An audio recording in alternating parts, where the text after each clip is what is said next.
अब तक आपने देखा, पार्ट 1 में देखा, राणा सा ने अपने बेटे देव को एक रास्ते पर लेकर आया था। फिर राणा सा अपने बेटे देव को मम्मी कैसे मरी वो बताता है। अब तक बेटा हम शादी से वापस इस गांव में आ रहे थे।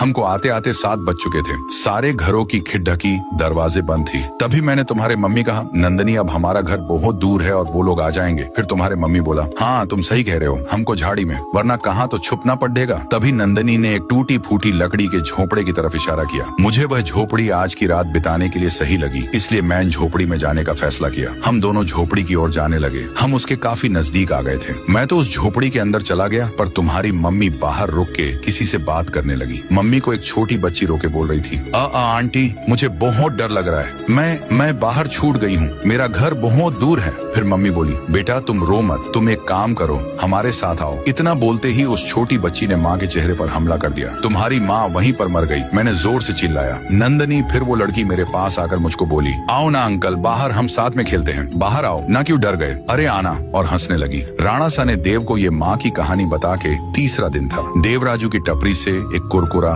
खरीदा, वहाँ राइस स्टार भी था। देव जब कुरकुरा लेकर टपरी से बाहर निकला, जब तक 7 बज चुके थे, चारों ओर घंटी की आवाज आने लगी। अनाउंसमेंट हुई, 7 बज चुके हैं। फिर राइस स्टार चाय पीकर राजू की टपरी से बाहर निकला और वो अपने घर की ओर जल्दी जल्दी जाने लगा। उतने में देव ने उसे आवाज दी, राई भैया। देव उसकी तरफ भागता है। फिर देव ने राइस स्टार को विनंती की, राई भैया 7 बज गए और मेरा घर बहुत दूर है, क्या मैं आपके साथ आपके घर में एक रात के लिए रुके सकता हूँ? फिर राइस स्टार बोला, अरे बावले, ये भी कोई पूछने की बात से चल मारे, साथ मारे घर। फिर देव और राइस स्टार घर के लिए जाने लगे। देव राइस स्टार के साथ उसके घर पर पहुंचे और अंदर गए। उतने में राइस स्टार एक खिड़की बंद करी और दूसरी खिड़की बंद करने गया तो बाहर देव की मम्मी खड़ी हुई थी। देव ने माँ को देखकर जोर से चिल्लाया, अरे मेरी मम्मी आ गए राइस स्टार भैया, जल्दी खिड़की लगाओ। फिर राइस स्टार ये सुनकर बोला, अरे बावड़े कुछ ना हो, मैं तुझे एक जादू दिखाता हूँ। ऐसा करते करते मम्मी दरवाजे के बाहर रुकी थी। देव बार बार बोला, राई भैया वो इंसान नहीं है, जल्दी दरवाजा बंद करो। परंतु राइस स्टार मम्मी को ललकारने लगा और बोला, अंदर आके दिखाना, मुझे तुमसे अच्छे से मिलना है। तभी मम्मी बोली,